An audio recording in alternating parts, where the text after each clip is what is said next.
My name is Sarah. I am 32 years old, and my heart almost stopped beating in the middle of a busy sidewalk downtown when I handed my turkey sandwich to a homeless man sitting by a trash can. It was supposed to be just a simple, fleeting act of kindness on a bitterly freezing Tuesday afternoon.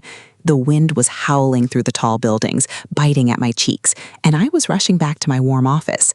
He had dirt smeared across his sunken cheeks, a tangled, matted beard, and empty eyes that stared blankly at the cold concrete beneath his broken shoes. I just wanted to help in some small way, so I stopped, knelt down slightly, and held out my brown paper lunch bag. He took it with shaking, frostbitten hands, looked up at my face for a split second, and whispered a word that made my blood run absolutely cold. He looked right into my eyes and said, "Thanks, Sparkplug." The bustling noise of the city, the honking cars, the chatter of the crowds, it all completely vanished in an instant. My breath caught sharply in my throat, my vision blurred, and my knees felt like they were going to give out right there on the filthy pavement, because nobody had called me that specific name in 15 agonizing years.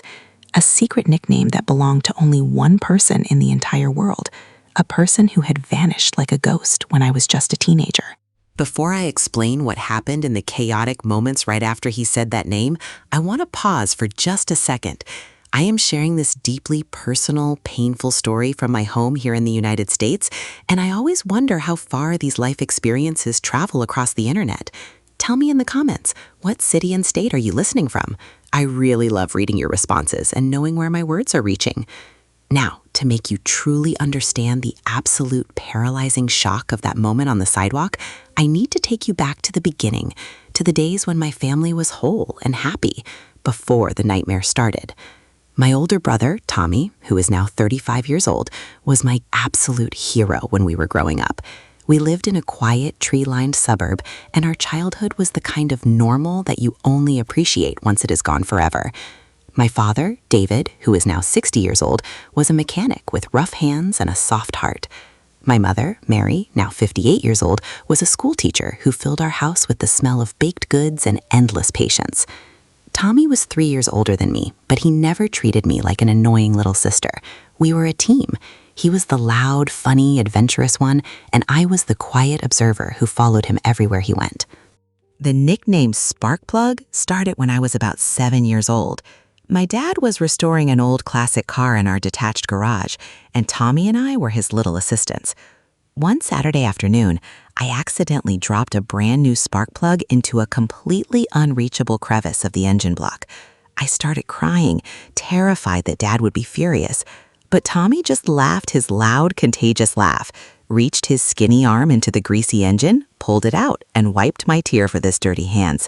He tapped my nose and said, "Don't cry, little Sparkplug. We fix things in this family." The name stuck. From that day on, I was his Sparkplug. It was our inside joke, a symbol of our unbreakable sibling bond. But things do break, and families are not immune to the darkness of the world. When Tommy hit high school, a shadow slowly began to creep over him. It did not happen overnight. It was a slow, agonizing fade. At first, it was just skipping cautions and hanging out with a rougher crowd. My parents tried to intervene, setting curfews and grounding him, but Tommy was slipping away. By the time he was 18, the light in his eyes had been replaced by a guarded, angry emptiness. He started stealing small things from the house. First, it was cash from my mother's purse, then my father's expensive tools from the garage. The house that used to be filled with laughter became a war zone of slamming doors, shouting matches, and shattered trust. The drugs took hold of him with a terrifying grip. I was 15 at the time, completely helpless, watching my superhero turn into a stranger. I remember hiding in my bedroom, pressing a pillow over my ears to drown out the sound of my father yelling and my mother sobbing uncontrollably in the kitchen. Tommy would disappear for days, come back looking like a ghost, promise he would get clean, and then break our hearts all over again. The cycle of hope and devastation was exhausting. The final fracture happened on a rainy Tuesday night. Tommy came home completely out of his mind, demanding money. My dad stood his ground, blocking the front door, his face red with a mixture of rage and profound heartbreak.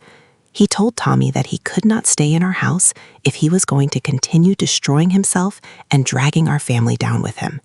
It was the tough love that all the counselors advised, but it was the hardest thing my father ever had to do. Tommy screamed terrible, unforgivable things at my parents. He looked at me, standing terrified at the top of the stairs, and the look of shame that washed over his face is something I will never forget. He turned around, walked out into the pouring rain, and vanished into the dark. We thought he would come back the next day when he sobered up. He always did. But the next day passed, then a week, then a month. Tommy was gone. The silence in the house was deafening. The search that followed consumed our entire lives. My parents hired private investigators, we printed thousands of missing person flyers, and we spent our weekends walking through the worst neighborhoods of the city, showing his picture to strangers. The police told us that adults have the right to disappear, and since there was no evidence of foul play, there was very little they could do. The years stretched on, and the not knowing was a special kind of psychological torture. Ambiguous loss is a heavy burden to carry. You cannot grieve because there is no body, no funeral, no closure. You just live in a constant state of suspended animation. Every time the phone rang late at night, my mother would gasp, thinking it was the hospital or the morgue. Every time I saw a tall man with dark hair walking ahead of me on the street, my heart would leap, only to crash when he turned around and it was a stranger. Eventually, we had to force ourselves to keep living. My parents aged 10 years in the span of 2. I went to college, got an accounting degree, and moved to an apartment in the city, carrying the heavy, invisible ghost of my brother everywhere I went. Now, fast forward 15 years. I am 32, working at a corporate accounting firm downtown. My life is organized, predictable, and safe. Exactly the opposite of the chaos my brother brought into our lives. I have a close friend at work named Jessica, who is also 32. Jessica knows the basic outline of my family's tragedy, but she never truly understood the depth of the open wound. She is a practical, no-nonsense woman who always tells me I need to let go of the past. On the morning of that freezing Tuesday, Jessica and I were grabbing coffee in the office break room. I was staring out the large glass window at the gray, miserable city streets below. There was a growing homeless crisis in our city, tents popping up under bridges, people huddled in doorways. I told Jessica how much it bothered me, how it made me feel guilty for having a warm apartment and a steady paycheck. Jessica sighed, sipping her coffee, and said, "Sarah, you have a bleeding heart. You cannot save the whole world. You have to protect your own peace. Giving them $1 or a sandwich does not fix their systemic problems. Just keep walking." I knew she meant well, but she did not understand that every time I saw a broken person on the street, I wondered if my brother was out there, cold, hungry, and alone. At lunchtime, I decided to run an errand a few blocks away from the office. I had packed a simple turkey and cheese sandwich in a brown paper bag, intending to eat it at my desk. The wind chill was brutal, cutting through my thick wool coat. I put my head down and walked fast. That is when I saw him. He was huddled in a shallow doorway next to an overflowing trash can, trying to block the wind with a piece of dirty cardboard. He was wrapped in a filthy, torn sleeping bag. I tried to follow Jessica's advice and just keep walking, but my conscience pulled at me like a physical weight. I stopped, turned around, and walked over to him. I looked down at the paper bag in my hands. It was just a sandwich, an apple, and a bottle of water. It felt like such a pathetic offering against the monumental tragedy of his situation, but I knelt down anyway. I held it out. "Excuse me," I said softly. "I have an extra lunch. Would you like it?" He slowly reached out from under the sleeping bag. His hands were covered in grime, his fingernails cracked and dark.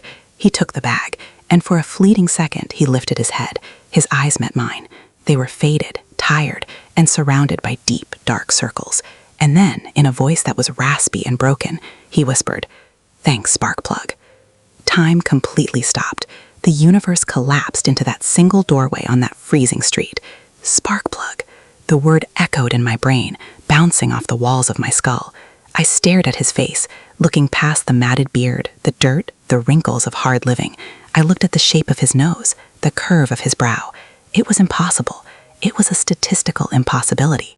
But the eyes, beneath the layers of pain and defeat, were the eyes of the boy who had pulled a spark plug out of an old engine 25 years ago. "Tommy?" I breathed out, the name tasting foreign and heavy on my tongue. My entire body started trembling uncontrollably. My purse slipped from my shoulder and crashed onto the sidewalk. He froze. The realization of what he had just done, of who he was looking at, hit him like a physical blow. Panic, pure and primal, exploded in his eyes. He scrambled backward, kicking away the cardboard, clutching the paper bag to his chest. "No," he stammered, his voice rising in panic. "No, no, you are not. Stay away." Before I could even process his reaction, he scrambled to his feet and bolted down the crowded sidewalk. He was running with a desperate, frantic limp, pushing past businessmen and tourists. "Tommy, wait!" I screamed, the sound tearing from my throat. I did not care who was looking. I did not care about my dropped purse or my professional appearance. I ran after him. My lungs burned with the freezing air. My heels clicked frantically against the concrete. I was dodging people, knocking over a newspaper stand, keeping my eyes locked on his ragged, fleeing form. He turned sharply down a narrow, shadowy alleyway between two tall brick buildings. I threw myself around the corner, terrified that I would lose him to the shadows again, terrified that he would vanish for another 15 years. He reached a dead end. A tall chain-link fence blocked his path. He crashed into it, rattling the metal, looking around like a trapped animal.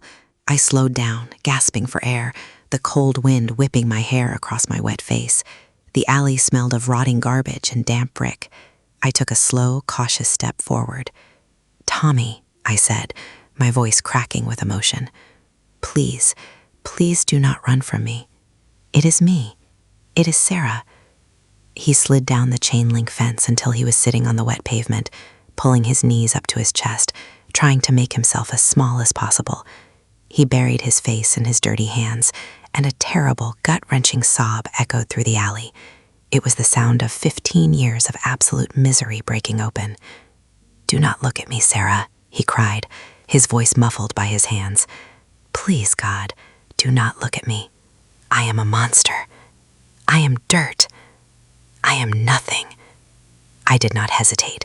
I did not care about the grime on the ground or the dirt on his clothes. I dropped to my knees right in front of him, ruining my expensive work pants in a puddle of unknown liquid. I reached out and grabbed his trembling wrists, gently but firmly pulling his hands away from his face. "You are not a monster," I said, tears streaming down my face, mixing with the cold wind. "You are my brother. You are Tommy, and I have been looking for you for 15 years. He looked at me, his eyes overflowing with tears, carving clean tracks through the dirt on his cheeks. "I ruined everything," he whispered. "I broke Mom and Dad's heart. I stole from you. When I finally got clean, I was too ashamed to come back.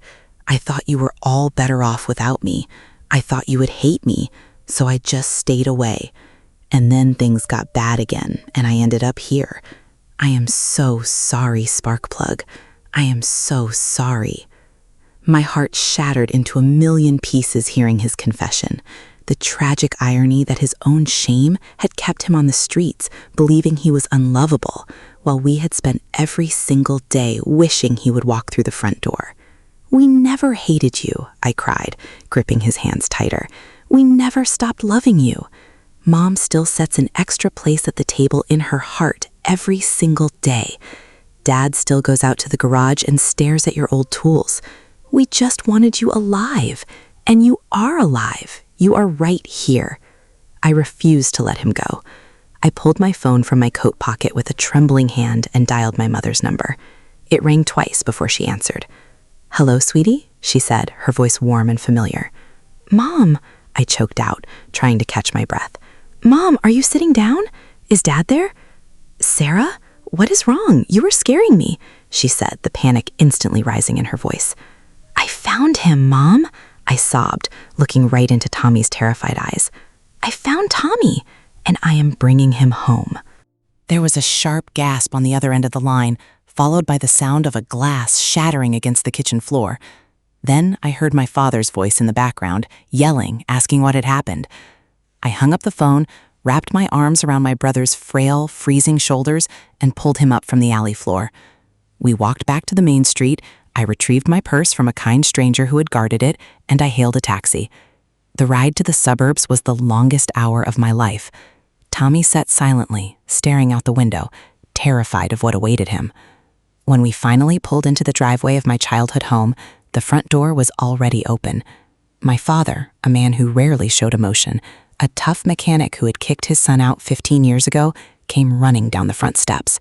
He did not care about the dirt, the smell, or the matted beard.